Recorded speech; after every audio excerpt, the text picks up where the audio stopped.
En la sesión de hoy veremos calorimetría diferencial de barrido en alimentos. Los equipos de calorimetría, la mayoría son muy similares, cuentan con un termopar en el termopar. Estos termopares van a estar midiendo cambios de temperatura y cuentan generalmente dentro de una cámara adiabática que evita la salida y la entrada de calor. Es una cámara totalmente sellada donde se va a depositar dos cápsulas, casi siempre son cápsulas de aluminio, y dentro de una de las cápsulas va a estar vacía, no hay nada, o bien va a llevar eh, un material de referencia, pero la mayoría de las veces es vacía, y en la otra va a estar puesta la muestra. Y los termopares van a ir midiendo el flujo de calor. Es importante mencionar que hay dos tipos diferentes de calorímetros, uno que se conoce como calorimetría diferencial de barrido y otro que es simplemente un, un calorímetro de análisis térmico, o bien conocidos como DTA.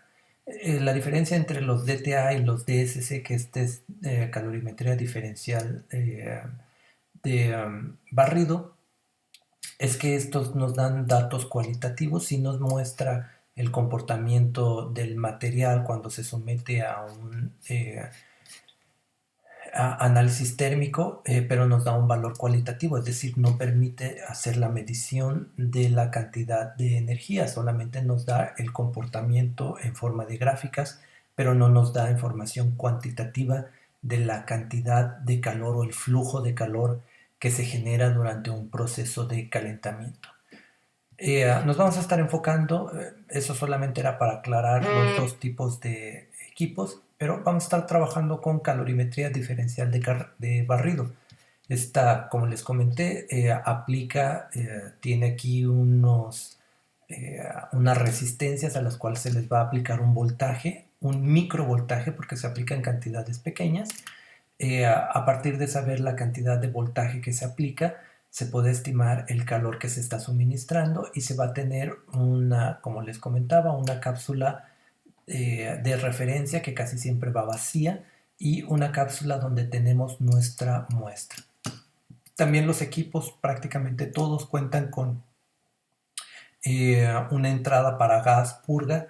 Casi siempre se utiliza un gas inerte, lo más común es que sea nitrógeno, y esto se ocupa para evitar que ocurran reacciones. Si se tuviera el aire convencional, el aire atmosférico, podrían ocurrir reacciones de oxidación o bien combustión en algunos materiales. Entonces se hace una purga del aire convencional y se satura con un gas inerte. Lo más común nuevamente es nitrógeno gaseoso. Y entonces lo que vamos a estar haciendo es medir dentro, obviamente aquí está uno que es un cable que va a estar calentando, pero dentro de esto hay unos termopares que van a estar midiendo cómo se calienta. De hecho se pueden apreciar dentro del equipo los termopares. Van a estar midiendo cómo se está calentando la muestra. Obviamente que la referencia, la muestra de referencia, se mete porque parte del calentamiento, del calor que se absorbe o se desorbe, pues tiene que ver con el material, ¿no? Que casi siempre son cápsulas de aluminio. Pero si nosotros metemos una cápsula como referencia, pues va a estar subtrayendo el calor que se deba precisamente a estas placas de aluminio. La forma en la que calcula el equipo los flujos de calor, pues están relacionados con la ecuación de Fourier, en donde podemos nosotros calcular la cantidad de calor a partir de saber, sabemos que la cantidad de calor que se está absorbiendo o desorbiendo tiene que ver con la conductividad térmica del material y con el diferencial de temperatura que se está generando en un material con un espesor determinado a través de un área determinada, que esta área determinada viene siendo prácticamente el diámetro de nuestras cápsulas. Y entonces, bueno, aquí solamente es un arreglo. Nuevamente aquí tenemos flujo de calor, conductividad térmica y los parámetros de temperatura que nosotros le asignemos al equipo. El equipo, como está aplicando una corriente eléctrica para generar calor, obviamente que la respuesta inmediata que nos da el equipo es en términos de microvolts por miligramo de muestra. Que esto obviamente no nos permite directamente saber qué cantidad de calor se está absorbiendo o desorbiendo. Es decir, nosotros necesitamos conocer el flujo de calor en términos de unidades, como por ejemplo en watts, ¿no? Bueno, aquí está en miliwatts, para poder saber realmente cuánto flujo de calor está ocurriendo en nuestra muestra. Nuevamente aquí tenemos la referencia vacía y aquí está la referencia con la muestra, y esta es una cámara adiabática, está totalmente cerrada, es de porcelana casi siempre, y está totalmente sellada y saturada con un gas inerte. Para poder hacer la cuantificación, el equipo necesita hacer una calibración, obtiene un factor de calibración, y este factor de calibración, bueno, aquí está derivado prácticamente de la eh, ecuación, una derivación de la ecuación, una ecuación similar a la ecuación de Fourier, pero para este caso vamos a necesitar un material de referencia del cual nosotros conozcamos su entalpía, así como su masa. Depende mucho del equipo, pero en algunos equipos no se ocupa solamente un material, sino se ocupan varios materiales, en los cuales nosotros conozcamos los valores de entalpía que ya están reportados. Voy a hacer un paréntesis muy breve para mencionar algunas cosas sobre la entalpía, solo para ponernos en sintonía.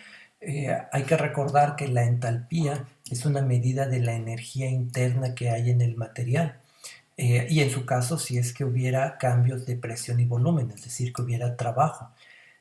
Nosotros en el equipo, en realidad, solamente vamos a tener las cápsulas a un volumen constante y a una presión constante, es decir, la presión atmosférica. Por lo tanto, la entalpía va a estar directamente relacionado solamente con la energía interna. Y disgregando un poco el término de energía interna, sabemos que esta energía interna viene en parte de la energía cinética, que esta está íntimamente relacionada con la temperatura, pero también tenemos una energía potencial, y esta energía potencial pues deriva de los enlaces e interacciones que pueda haber en las partículas. La suma de la energía cinética y la potencial vendría siendo un reflejo de la energía interna. La energía potencial, si ustedes quisieran describirla más detalladamente, la energía potencial, sabemos que esta energía potencial pues va a estar relacionado con la cantidad o el número de interacciones electrostáticas que pueda haber, las interacciones de Van der Waals, o bien las interacciones estéricas o impedimentos estéricos que pueda haber. Cada uno de estos nos va a generar distinta energía, que en suma nos va a dar la energía potencial, más la energía cinética, que viene derivada principalmente de la aplicación de calor. Pero entonces, como les comentaba, en nuestro caso, la presión y los cambios de entalpía, el diferencial de entalpía ocurre cuando nosotros modificamos esa energía interna.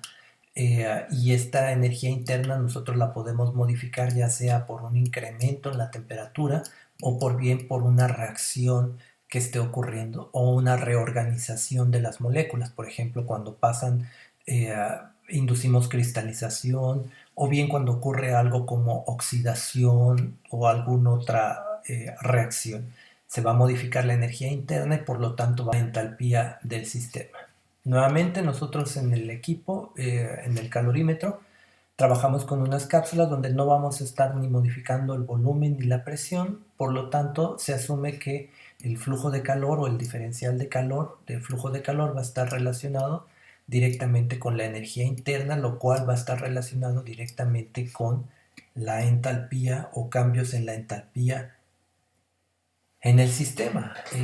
Nuevamente, esto ocurre, los cambios en la entalpía van a ocurrir ya sea por una reacción, por incremento en temperatura, por orden, cambio en el orden de las moléculas, interacciones entre ellas, oxidación, etcétera. Muchas veces también se ocupa, cuando se están analizando los datos de calorimetría, el término de energía libre de Gibbs. La energía libre de Gibbs viene siendo el remanente cuando, si nosotros a la energía interna que tenemos le restamos la energía que se debe al incremento de la temperatura y la energía que se debe a los cambios en entropía, el sobrante de esta energía que nos queda se conoce como energía libre de Gibbs, que es este exceso de energía en el sistema. Y cuando obviamente hay un cambio, ocurre un cambio, ya sea porque incrementamos la temperatura, va a haber obviamente un cambio en la entropía, va a haber un cambio en la entalpía y también va a haber lo que se conoce como diferencial de energía libre de Gibbs. Y este término en particular nos dice la dirección hacia dónde se va a mover la reacción. Este cambio de entalpía nos va a decir, nos va a medir qué tan grande es el cambio en términos cuantitativos de energía, y este solamente nos dice hacia dónde va. Por ejemplo, un diferencial de la energía libre de Gibbs, si es negativa nos va a decir que estamos ante una reacción exergónica, es decir, que va a liberar energía cuando ocurra. Si es positiva el diferencial de la energía libre de Gibbs, nos va a decir que requiere energía para que ocurra el cambio. En otras palabras, nos está diciendo la dirección hacia dónde va la reacción. Aquí podemos ver diferencial de energía libre de Gibbs negativa. Nos está diciendo que va a ocurrir en esta dirección, que es exergónica, que va a haber un remanente de energía el cual se libera, mientras que una diferencial de energía libre de Gibbs nos va a estar diciendo que necesitamos energía para que pueda ocurrir la reacción. ¿Qué cantidad de energía o qué cantidad de cambios de energía se necesitan? ¿Se liberan o se absorbe? Bueno, eso no lo dice el diferencial de entalpía. Y obviamente esto que vemos acá arriba, simplemente como para recordarlo, no ocurre, en algunos casos no ocurre de forma espontánea, hay que sobrepasar una energía que se conoce como la energía de activación. Pero nuevamente la energía libre de Gibbs nos dice la dirección y la entalpía nos va a decir cuánta energía, cuánta va a ser la energía que se libera o se absorbe, el diferencial de entalpía. Entonces, en conclusión, la energía libre de Gibbs nos dice la dirección de la reacción y el diferencial de entalpía nos cuantifica la energía que se libera o se va a absorber en el sistema. ¿Qué aplicaciones tiene el equipo de calorimetría? Bueno, esta no lo voy a detallar porque lo vimos en calor específico, pero los equipos de calorimetría pueden calcular el calor específico de un material. Hay una relación directa entre calor específico y entalpía, y los equipos pueden hacer estos cálculos de calor específico a partir de un método que ya veíamos. Bueno, antes de que lo mencione un poco, cuando tenemos algunos ejemplos de reacciones endotérmicas y exotérmicas que se pueden ver en el equipo de calorimetría, tenemos por ejemplo la cristalización, cómo se organizan las moléculas y necesitan menos energía cuando están en forma ordenada. Van a liberar energía, es decir, tenemos cristalización como un proceso exotérmico que vamos a ver como un pico hacia arriba, mientras que la fusión es una reacción endotérmica, la oxidación es exotérmica, y así hay muchas de las reacciones se pueden ir identificando si liberan o absorben calor, ¿no? Estos son termogramas de Este es del ácido benzoico, de cómo se degrada el ácido benzoico, y este es del azufre, de puntos, temperaturas de fusión en el azufre. Este es un ejemplo del calorímetro NEST de, con el que contamos en el laboratorio, y podemos ver aquí un programa de temperatura de calentamiento y enfriamiento donde podemos ver señales de cristalización o señales de fusión. Se hacen ciclos para ver si efectivamente corresponde con lo que está en la literatura y saber si el equipo está calibrado, ¿no? Aquí tenemos fusión y aquí tenemos cristalización. En este caso es de un estándar que es indio. Y a partir de eso podemos saber si está calibrado. En este equipo en particular requiere de una calibración antes de meter las muestras de una serie de estándares para poder hacer esa transformación entre los datos de microvolts o de voltaje para poderlos transformar a datos de calor, es decir, a watts, específicamente miliwatts. Y para eso vamos a necesitar tener muestras que tengan, de las cuales conozcamos la entalpía de fusión de estos compuestos o materiales, según sea el caso, ¿no? Y el equipo básicamente lo que hace, se generan un programa de calentamiento, enfriamiento cerca de las temperaturas de fusión, de tal forma que podamos obtener los valores de cristalización y fusión. Y aquí, si ustedes se pueden dar cuenta, tenemos una respuesta en microvolts, pero si nosotros hacemos la calibración con los estándares, podemos obtener factores de conversión. Bueno, en el equipo se establecen los factores de conversión de tal forma que se le va dando cada uno de los, en este caso, elemento como el indio, y donde ya se obtiene un valor experimental, pero también se sabe se corrobora con la literatura si este valor de entalpía es el que, de fusión es el que existe, la temperatura a la cual se observó, y se va generando una curva de calibración con temperaturas de fusiones que van de un rango muy amplio, ¿no? Desde -87 hasta 476.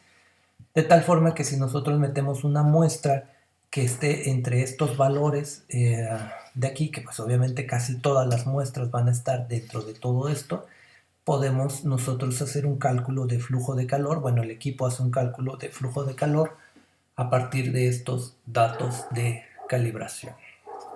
Este libro es altamente recomendable, es una guía sobre los métodos de calorimetría que se aplican en alimentos. Yo voy a resumir solamente algunas aplicaciones más comunes de lo que se puede hacer con el equipo de calorimetría en alimentos.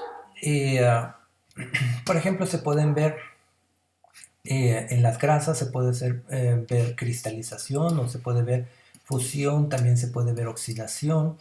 En las proteínas podemos ver desnaturalización, agregación, cristalización.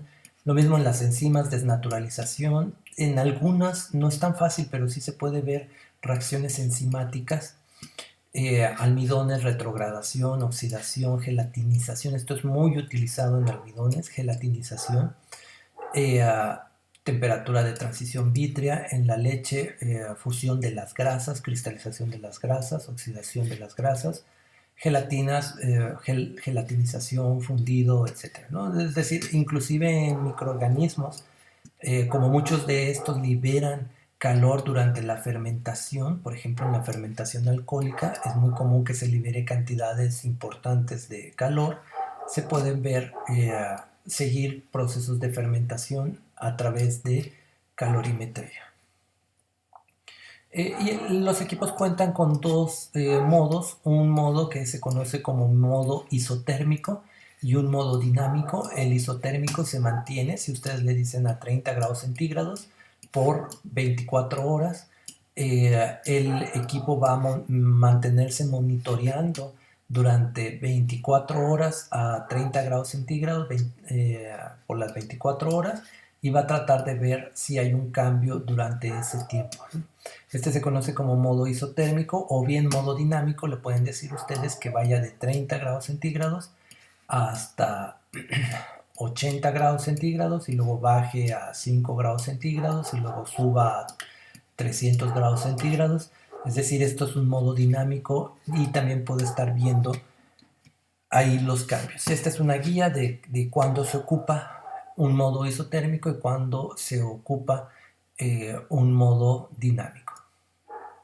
Tal vez una de las funciones que en algunos casos se trata de buscar mucho con los calorímetros es la capacidad calorífica, y la capacidad calorífica, o bien CP, se puede calcular siempre y cuando se tenga los valores de referencia de flujo de calor de una muestra de referencia, que casi siempre es zafiro, y los datos de nuestra muestra, y obviamente el CP de la muestra de referencia.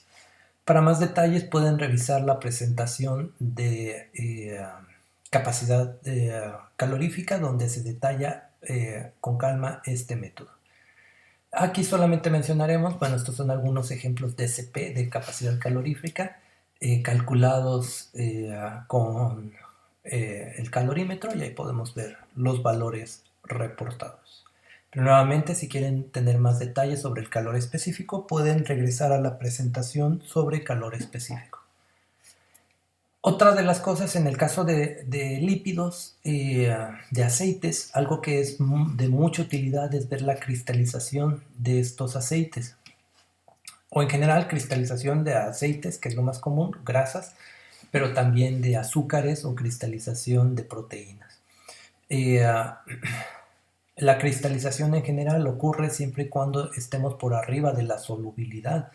En el caso de los azúcares, de su solubilidad, o bien que tengamos una alta concentración y que se den las condiciones para que ocurra un proceso de nucleación. Si ocurre este proceso de nucleación o bien agregación de moléculas de tal forma que puedan crecer y formar un núcleo, el cual después pueda crecer hasta formar un cristal,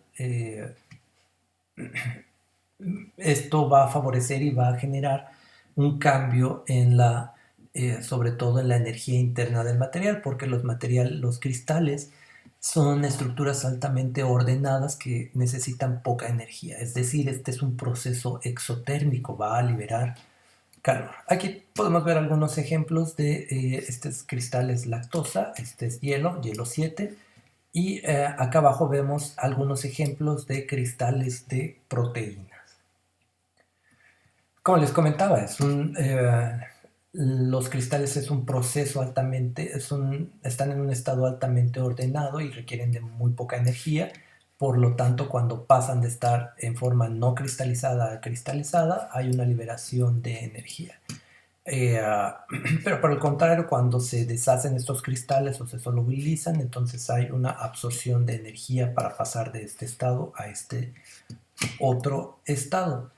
La fusión en los cristales va a aumentar la entropía, que por lo tanto va a aumentar la energía cinética, y la energía cinética también tiene que aumentar, y para que eso pueda ocurrir, pues van a necesitar absorber energía del medio. Algo que es importante mencionar en alimentos es que muchas veces no se forman cristales, porque un cristal se define como un sólido que es que tiene una alta pureza. De eso hablamos de una estructura cristalina, como lo podemos ver aquí. Sin embargo, cuando hablamos de vidrio o vidrio amorfo, cuando estamos hablando de este término de vidrio amorfo, es porque tenemos la presencia, no es una estructura altamente ordenada, porque hay partículas, elementos o compuestos, según sea el caso, que están alterando esta estructura. Es decir, si se forma una especie como de cristal, pero no tiene la pureza del cristal, y a esto se le llama vidrio. Entonces, esta forma vítrea ocurre mucho en los alimentos porque es muy difícil obtener una estructura altamente cristalina, es decir, altamente pura. Siempre va a haber sales, o puede haber proteínas, o puede haber carbohidratos, o puede haber algún elemento que esté dentro de la estructura que se está formando, y que va a alterar su forma, y esto se conoce como vidrio amorfo. No es un vidrio altamente organizado, simétrico, etcétera, sino que toma una forma, eh, tiene una característica amorfa, es decir, no tiene una forma totalmente definida, si se dan cuenta, a diferencia de un estado cristalino. Y esto ocurre mucho en alimentos. De que se forme esta estructura amorfa, pues va a depender mucho de la concentración del soluto y también de la temperatura a la que se está manteniendo. Esta sería la temperatura vítrea, eh, y ahí podemos ver el famoso triple estado en una curva de solubilidad, donde se va a promover la formación, depende de las condiciones, pero se puede promover la formación de vidrios eh, en estado amorfo, que no es lo que se busca. Casi siempre lo que se busca es la formación de cristales. Eh, la temperatura, esto es importante mencionar, que cuando se hacen los análisis se pueden ver temperaturas que pueden interpretarse como fusión. Cuando se habla de temperatura de fusión, estamos hablando de un material cristalino. Cuando hablamos de la temperatura de fusión, que en realidad no es temperatura de fusión, de un material, de un vidrio amorfo, hablamos de temperatura de transición vítrea. Solamente cuando tenemos un material puro cristalino hablamos de temperatura de fusión. Pero si nosotros sabemos que lo que tenemos es un material amorfo, entonces tenemos una temperatura de transición vítrea, no de fusión. Aquí podemos ver algunos ejemplos de temperaturas de transición vítrea, me parece, de tapioca, de almidones de tapioca, donde podemos ver aquí las temperaturas de transición. Esto es característico de los almidones, esta forma que se genera, y más bien nos hace referencia a la temperatura de gelatinización de los almidones, que viene siendo esta parte. De hecho, aquí se alcanza a ver mejor. Esta viene siendo el inicio de la temperatura de transición vítrea, el fin de la transición vítrea, y esta área que está aquí dentro de este pico, se conoce como la entalpía de fusión. En realidad viene siendo la entalpía de gelatinización del almidón, es decir, nos va a decir qué tanta energía requiere y a qué temperatura ocurre esta gelatinización de los almidones. Este es un ejemplo de ahí en el laboratorio de almidón extraído de camote naranja. Desnaturalización de proteínas también se puede ver por calorimetría diferencial de barrido. Es muy interesante cómo estos cambios en la estructura terciaria se pueden ir siguiendo mediante cambios en los flujos de calor. Entonces sabemos que tenemos las proteínas, cuando se someten a ciertas condiciones, pueden perder su estructura, sobre todo su estructura terciaria, y se pueden desnaturalizar. Y esta desnaturalización la podemos seguir, como por ejemplo aquí se alcanza a ver termogramas sobre la desnaturalización de proteínas del suero a distintas condiciones, concentraciones sobre todo concentraciones de sal.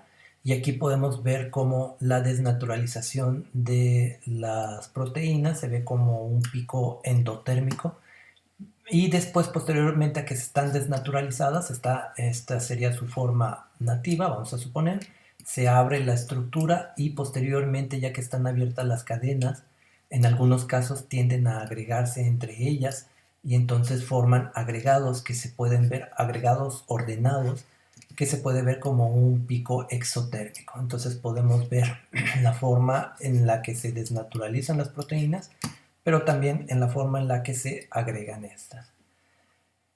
También podemos, aquí es un ejemplo de cambios en la termoestabilidad de proteína de frijol. por la incorporación de cloruro de sodio, y ahí igual podemos ver los cambios en la entalpía según la concentración del cloruro de sodio.